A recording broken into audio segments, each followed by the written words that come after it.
Hello friend, career plus YouTube channel में आपका स्वागत है। मैं अलका कुशवाहा। आज हम बात करेंगे डीएलएड थर्ड सेमेस्टर के हिंदी विषय पर। ये सभी क्वेश्चन पेपर में आए हुए हैं। अब हम फर्स्ट क्वेश्चन पर बात कर रहे हैं। जो सबके उपयोग के लिए हो, वाक्यांश के लिए एक शब्द लिखिए। तो सबके उपयोग के लिए वाक्यांश के लिए एक शब्द है सार्वजनिक।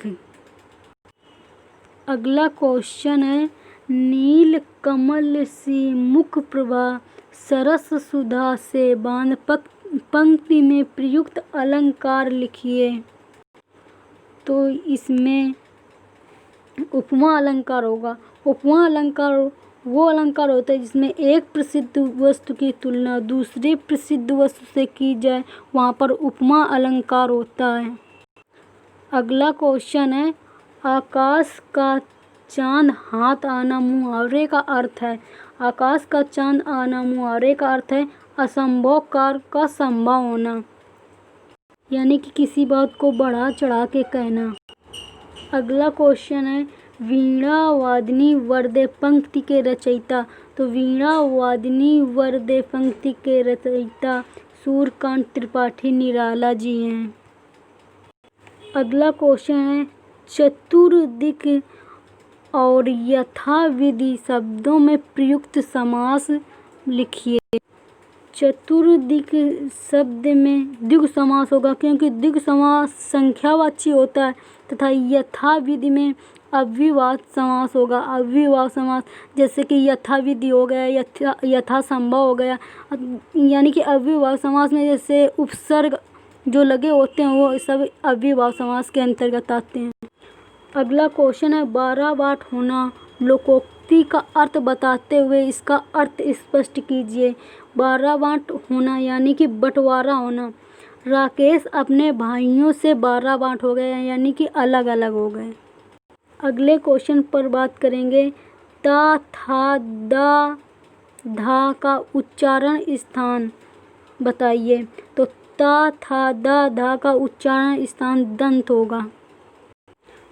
आग और हाथी का तत्सम रूप लिखिए। तो आग का तत्सम हो जाएगा अग्नि और हाथी का तत्सम हो जाएगा गज। उपकार के बदले में किया जाने वाला उपकार को क्या कहते हैं? उपकार के बदले किए जाने वाले उपकार को प्रत्युपकार कहते हैं। किस भाषा का स्वरूप अनिश्चित होता है? तो अनौपचारिक भाषा का स्वरूप अनिश्चित होता है, क्योंकि अनौपचारिक भाषा ऐसी भाषा है जिसको हम मतलब किसी भी टाइम पर इसकी भाषा ग्रहण कर सकते हैं। इसका कोई समय नहीं होता है, न कोई स्थान ऐसा निश्चित होता है कि हम वहाँ पे करें। अगला क्वेश्चन, देशज शब्द किसे कहते हैं? उदाहरण सहित समझाइए।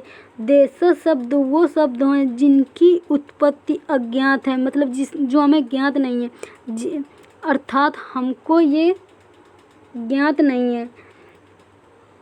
ये शब्द के उदाहरण हो जाएंगे जैसे लोटा, खिड़की, डिब्बा आदि। तद्भव शब्द किसे कहते हैं? उदाहरण सहित समझाइए।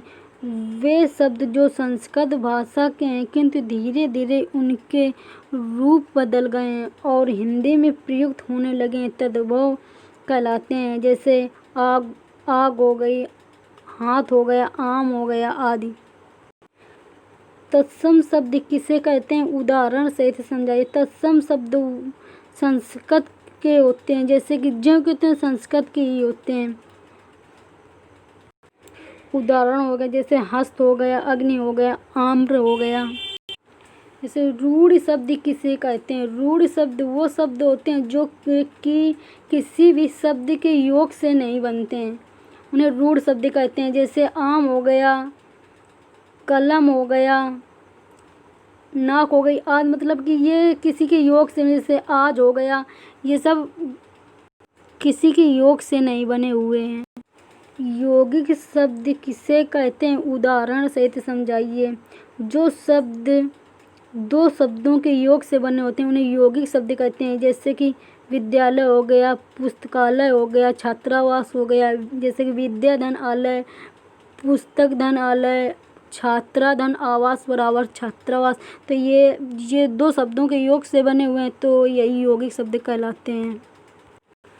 मुहावरा एवं लोकोक्ति में अंतर स्पष्ट कीजिए। तो मुहावरा का स्वतंत्र प्रयोग नहीं किया जा सकता तथा लोकोक्ति का स्वतंत्र प्रयोग होता है। मुहावरा वाक्यांश होता है तथा लोकोक्ति वाक्य होती है। मुहावरे क्षणिक अर्थ के लिए प्रयुक्त होते हैं। लोकोक्ति का प्रयोग प्रायः अप्रस्तुत व्यंजना के रूप में किया जाता है। मुहावरा फल से संबंध नहीं रखता तथा लोकोक्ति फल से संबंध रखती है। सरल वाक्य किसे कहते हैं? जिस वाक्य में केवल एक ही क्रिया हो उसे सरल वाक्य कहते हैं। जैसे कि राम खाना खाता है, मोहन पुस्तक पढ़ता है। संयुक्त वाक्य किसे कहते हैं? वह वाक्य जिसमें दो या दो से अधिक उपवाक्य हों और ये उपवाक्य किसी संयोजक जैसे और आदि, लेकिन, किंतु, परंतु द्वारा जुड़े हों, उन्हें संयुक्त वाक्य कहते हैं। जैसे मोहन को घर जाना चाहिए किंतु वह नहीं गया, तो यहाँ पे क्या किंतु आया, ये संयोजक। अगला क्वेश्चन है अनौपचारिक शिक्षा केंद्र हैं। तो अनौपचारिक शिक्षा केंद्र के अंतर्गत जैसे पुस्तकालय हो गया, घर हो गया, पत्राचार हो गया, ये सब अनौपचारिक शिक्षा केंद्र के अंतर्गत आते हैं।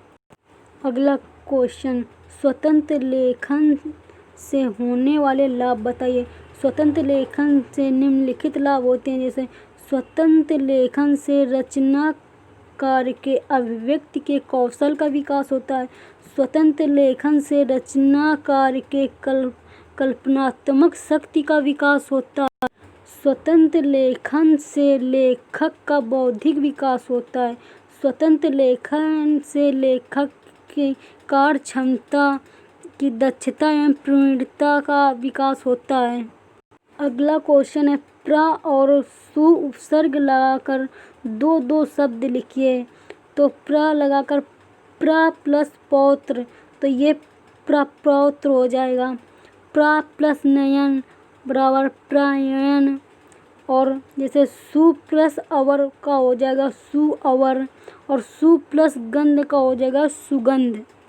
अगले क्वेश्चन पर बात करेंगे। समुद्र शब्द के 4 पर्यायवाची लिखिए। तो समुद्र शब्द की पर्यायवाची होंगे जैसे जलधि हो गया, नीरधि हो गया, पयोधि हो गया, और सिंधु हो गया, सागर हो गया। अगला क्वेश्चन एक दंत एवं नील कमल में प्रयुक्त समास बताइए। एक दंत बहुब्रीहि समास होगा अर्थात गणेश जी नील कमल में कर्मधारय समास होगा अर्थात नीला है जो कमल। अगला क्वेश्चन है खाने के दांत और दिखाने के और कहावत का अर्थ स्पष्ट करते हुए वाक्य प्रयोग कीजिए। अर्थात कथनी और करनी में अंतर होना। वाक्य प्रयोग जैसे कुछ मंत्री अपनी संपत्ति की सार्वजनिक घोषणा करते हैं परंतु वो धन इकट्ठा करने में खुद लग जाते हैं, तो इसे हम कह सकते हैं कि खाने के दांत और दिखाने के दांत और।